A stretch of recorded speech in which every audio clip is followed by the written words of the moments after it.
اليوم شنو اللي دفعك انت تبيع اطفالك او اولادك؟ والله دفعني ابيع اطفالي ويعني بهالمأساة هاي اني اول شيء معوق حرب. يعني لا راتب عندي، لا بيت، لا سكن. يعني عندي 5 جهال، عندي هالاطفال اثنين قلت ابيعهم حددوا على 150,000. لا اله الا الله. 150,000 ابيعهم في سبيل يعني اعيش. بينهم 150,000؟ كل واحدة على 150. مستحيل. يعني كل وحده على 150,000 في سبيل اعيش اخوانهم الاخرين، لان انا ما عندي، انا معوق حرب والناس تعطيني. خلف الله على الناس يعني تعطيني. البيت ايجار، لا راتب، لا شيء، لا يعني وين اروح؟ قول لي وين انطي شيء؟ ما حد يساعدني، ما حد ينطيني، لا. وين دكتور؟ أنا ما أدافع عن المسؤولين ولا لي علاقة بالمسؤولين. أنا رجال حقاني وأرفض كل هاي الممارسات اللي يمارسوها المسؤولين.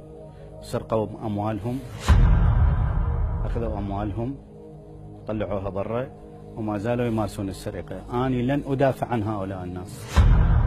لن أدافع عن أي مسؤول سرق أموالهم، وأنا لن أكون مصد لهم أبدا. يعني تدافع عن المسؤولين قصدك؟ أنا دا أكون في موقف، لا أنا دا أكون في موقف وكأني أدافع عن سلطة معينة مارست شيء معين بحق هؤلاء الناس. أنا ما أكون بهذا الموقف أبدا. بالعكس انت اليوم موجود بالعكس حتى تنقذهم، احنا جايبك حتى تنقذهم. أنا ما أقدر أنقذهم، الناس اللي بيديهم الفلوس باقوا فلوسهم ومصرين على أن يبوقوها. أنا ما أقدر كل شيء أقدم لهم، يؤلمني هذا الشيء وأشعر بالخزي والعار. طيب ليش باقي في مكانك إذا يؤلمك هذا الشيء دكتور؟ شو وين أخو؟ وين مكاني؟ مكانك اليوم أنت مو رئيس الهيئة الرعاية لذوي الاحتياجات الخاصة؟ حبيبي أنا رئيس هيئة ذوي الإعاقة. تمام. أنا يقدموا لي ناس معوقين يروحون لجنة طبية، هذا الرجال دا يعاني كل لحظة بلحظته. هذا دا يتألم، هو معوق، دا يتألم. هذا الرجال إذا يمر بالنظام مالتي بعد سنة ما يحصل على حقه. لا إله إلا الله. إذا أنا دا أقول لك إياه هذا الرجال محتاج واحد يقول له تفضل أخذ روح عيش. وهم انطوه لوزارة الهجرة والمهجرين فلوس، قالوا لهم انطوهم، أخذوا الفلوس بجومهم وانهزموا. لا إله إلا الله. ما عندي استعداد أنا أدافع عن فلان وعلان. تكمل حلقة وياي ونحكي هذا الكلام؟ لا ما أقدر أحكي أنا هذا الكلام، ما أقدر. هذا راد له ناس قوة جبارة تغير الوضع. الوضع سيء إلى درجة يعني واحد يقول لي أنا عندي تريليون ناطيتني الدولة حتى أصرفها على النازحين وعلى كذا، ما تعطيها ايش تنتظر؟ ايش تنتظر؟ ومنين جابن هاي الفلوس؟ هي الدولة ناطت اياه.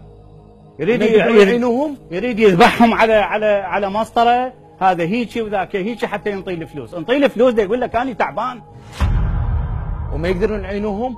ليش ما يقدرون يعينوهم؟ اليوم بس اريد افهم، اليوم وزاره العمل ما تقدر تعين الفقراء؟ لا هاي مو وزاره العمل، هاي منو لعت؟ هاي مأساة الهجرة والمهجرين، عندها تريليون دينار.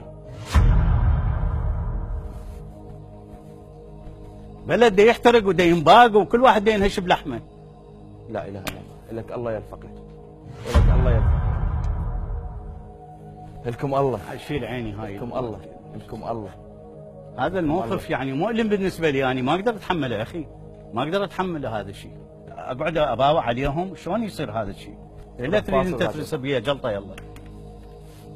يعني طبيب اطفال، انا اشتغل الاطفال المعوقين، يجي يقول ما عندي فلوس اشتغل له مجانا. إذا دعتك قدرتك على ظلم الناس فذكر قدرة الله عليك.